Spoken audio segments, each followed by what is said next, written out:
সুপ্রিয় দর্শক আসসালামু আলাইকুম, কেমন আছেন সবাই? আশা করি সকলে ভালো আছেন।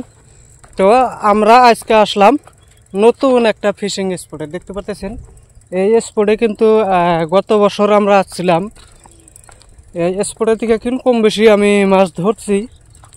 তো আজকেও আসলাম বছরের সর্বপ্রথম এবং দ্বিতীয় দিন বলতে পারেন। প্রথম দিন তো গেছিলাম, আপনারা লাইভ ভিডিও দেখছেন। সেক্ষেত্রে আমি সেখানে কোনো রেজাল্ট পাই নাই। আমার আশেপাশে যেগুলো লোক ছিল তারাও কোনো মাছ ধরতে পারে নাই। তো ফিশিং লোকেশনটা আজকে আমরা আপনাদেরকে দেখাবো। আর আরেকটি কথা বলতে পারেন, ভাই আজকে আপনি এত সকালে আসলেন কেন? সকালে আসার কারণ একটাই, যেহেতু আমরা নতুন স্পটে যাইতেছি, যার জন্য কিন্তু স্পটগুলো পর্যবেক্ষণ করা আমাদের দরকার। যার জন্য একটু হাতে সময় নিয়ে আসছি। মোটামুটি 3:30 বাজে এখন। তো আমরা ভালো করে স্পটে যাই, দেখি কোন জায়গাটা চুজ করলে আমাদের সুবিধা হবে। তো আমি সর্বোচ্চ চেষ্টা করব যে যেখানে আপনার কাঠামো দেওয়া আছে সেগুলা জায়গার মধ্যে বসার চেষ্টা করব। কিসের জন্য না, তো বন্ধুরা আমি কাঠামো দেওয়া জায়গাগুলোতে পছন্দ করি কী জন্যে। এই দেখুন, এগুলা জায়গা কিন্তু একদম ফ্রি, একদম ক্লিয়ার জায়গা। মানে এগুলা জায়গায় কোনো কাঠামো নাই, কোনো ঝাড় জঙ্গল নাই। এগুলা জায়গায় কিন্তু মাছের সংখ্যাটা খুবই কম পাওয়া যাবে আর কি। বলতে পারেন কি ভাই, এই যে এগুলা জায়গায় কি মাছ হয় না? হয়, তবে পরিমাণটা খুব কম। যদি আমরা কাঠামোর সাইড সুট দিয়ে বসি সেক্ষেত্রে কিন্তু হিট বেশি হওয়ার সম্ভাবনাই সবচাইতে বেশি আর কি। এই হচ্ছে মূল বিষয়। তো আমি যাই আগে দেখি কোন জায়গাটা ভালো লাগে, তো আপনাদেরকে দেখানোর চেষ্টা করবো ইনশাল্লাহ। প্রিয় দর্শক, এই হচ্ছে আমাদের আজকের ফিশিং লোকেশন। এইটা দেখছেন কাঠামো দেওয়া। আমি ওই দিকটা ওইখানটায় বসতে চাইছিলাম, কিন্তু জায়গাটা অতটা ভালো না। বসার জায়গা যদি আমাদের সুবিধা না হয় সেক্ষেত্রে কিন্তু অনেকটাই মুশকিল। আর লোকেশনটা কথা বলতেছি, এটা হচ্ছে আমাদের আসাম সাউথ সালমারা। আর এই যে দেখা যাচ্ছে এইটা হচ্ছে আপনার আমবাড়ি। এটা ব্রহ্মপুত্র নদী বলেন। ওই দিকটায় কিন্তু মুখ যেটা আছে, নদীর মুখটা বন্ধ, এখন বলতে পারেন এটা ঘোনার মতো। আর কাঠামোর ওই দিক দিয়ে কিন্তু একটা ওই যে দেখা যাইতেছে ছোট্ট একটা দাঁড়ার মতো আছে, ওইটা জিঞ্জিরাম নদী থেকে সরাসরি ঝাড়াইছে ওইখানে ব্রহ্মপুত্র নদীতে নামতেছে। তো আমরা এই জায়গাটা চুজ করছি। আর একটা জিনিস বন্ধুরা, টোপ হিসাবে আমরা আজকে নিয়ে যাচ্ছি। এই যে দেখুন, টোপের কালারটা একটু দেখুন, কতটা লোভনীয় টোপ। জানি না মাছ ধরতে পারবো কিনা। আর এটা হচ্ছে আপনার মাছের কাটা মাথা। এটা আমরা কিন্তু চার হিসেবে মাটির সঙ্গে মিক্স করে ফেলবো। আর বড়শিগুলা আপনাদেরকে একটু দেখাই। এটা হচ্ছে আমার একটা বড়শি, এটা 9 নম্বর বড়শি, মোটরওয়ালা কোম্পানির। মানে বড়শির পিছন সাইডটাই এম লেখা থাকে। আর একটা আছে, এটা আজকে নিয়ে আসলাম। এই দেখুন বড়শিটা, জানি না বড়শিটা কত ভালো না খারাপ। তো এটা আমি নতুন আজকে নিয়ে আসলাম। এখানে কিন্তু বড়িয়া করে লেখা আছে। একটার মধ্যে 2টা থাকে।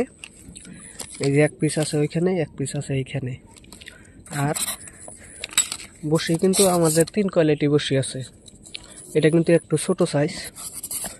তারপরে এই কালা বড়শিটা কিন্তু একটু মাঝারি সাইজ।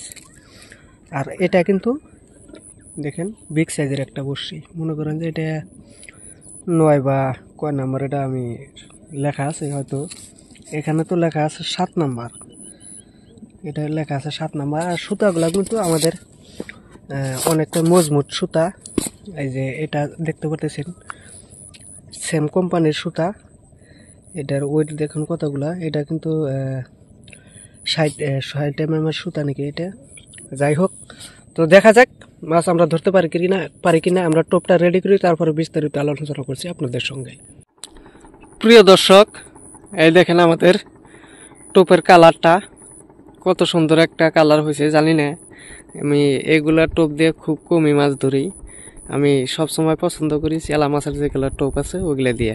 তো যাই হোক, আমাদের ফিশিং লোকেশনটা কিন্তু আপনাদেরকে দেখাইলাম। আর এই যে দেখেন, এটাই হচ্ছে কাটা দেওয়া আছে। এটা কিন্তু ওই দিকে পানি কিন্তু অনেকটাই গভীর। তো আমরা বসি ফেলি, তারপরে আপনাদেরকে যদি মাছ পাই অবশ্যই কিন্তু দেখানোর চেষ্টা করবো ইনশাআল্লাহ। আর একবার দেখুন টোপটা, কমেন্ট করে দ্রুত কমেন্ট করে জানাবেন টোপটার কালারটা কেমন আছে। প্রিয় দর্শক, আমরা কিন্তু দুইটা বড়শি ফেলছি, ফেলার পরে এই দেখুন এই বড়শিটা আমরা বাঁধলাম, আর এটা আমরা গোড়ায় সাপোর্ট দিয়ে নিছি। দেখেন এটা সাপোর্টটা দিয়েছি এই জন্যই, বল মাছের দাঁত কিন্তু অনেকটা শক্ত, যে কোনো সময় কিন্তু আমাদের সুতা বা লাইনটা যাই বলেন কাটে যেতে পারে, যার জন্য আমরা এটা প্যারাশুট সুতা দিয়ে কিন্তু আমরা ভালোভাবে সাপোর্ট দিয়ে নিছি। তো দেখা যাক কোনো মাছ পাই কিনা, যদি পাই অবশ্যই কিন্তু আপনাদেরকে দেখানোর চেষ্টা করব। আর এইখানে বেশিরভাগ কিন্তু মাছ হিট হয় রাত্রেবেলা। দেখুন কোনো একটা মানুষও এখন পর্যন্ত আসে নাই আর কি, আমি সর্বপ্রথম আছি। আচ্ছা, এই জায়গাটায় আমি পছন্দ করছি, বেলাটা কিন্তু এখনো অনেকখানি আছে। এদিকে চুল দেখায় কোনো মানুষজন নাই এখনো। তো বন্ধুরা, এই আজকে কিন্তু বছরের সর্বপ্রথম এই দেখুন আমরা একটি বল শিকার করতে সক্ষম। এই যে মূলত এই যে বলের চাপার মধ্যে বসে আটকে আছে, এখনো খুলি নেই। অনেক ভাই বলতে পারেন আমরা বলে এগুলা বাজার থেকে কিনে আনি তারপরে ভিডিও করি। তো যাই হোক, ছোট হোক বড় হোক এটা মূল বিষয় না, এটা কিন্তু আজকে আমাদের সেই বল মাছ ধরা যেই আমরা টোপ করেছিলাম, বাটার টোপ, সেই টোপে আমরা হিট পাইলাম। এবং সাথে কিন্তু আমরা আমাদের সেই এসার ফুটিটা যেটা মেডিসিন হিসাবে আমরা ব্যবহার করতেছি, সেটার কিন্তু আজকে ফলাফল আপনারা দেখতে পারলেন। আর যদি মাছ পাই পরবর্তীতে সেটাও কিন্তু আপনাদেরকে দেখানোর চেষ্টা করবো ইনশাআল্লাহ। প্রিয় দর্শক, আমরা কিন্তু এখন বাড়িতে চলে যাব, মোটামুটি ধরেন 8টা বাজে। যেহেতু আমাদের অনেক দূর যাইতে হবে, অলরেডি আমরা 3টা বড়শি ফেলছিলাম, 2টা বড়শি অলরেডি আমরা উঠিয়ে ফেলছি, আর একটা বড়শি উঠাবো। তো চলুন মাছটা আর একবার দেখে নেই আছে কি না। চলে গেল না বন্ধুরা, আছে।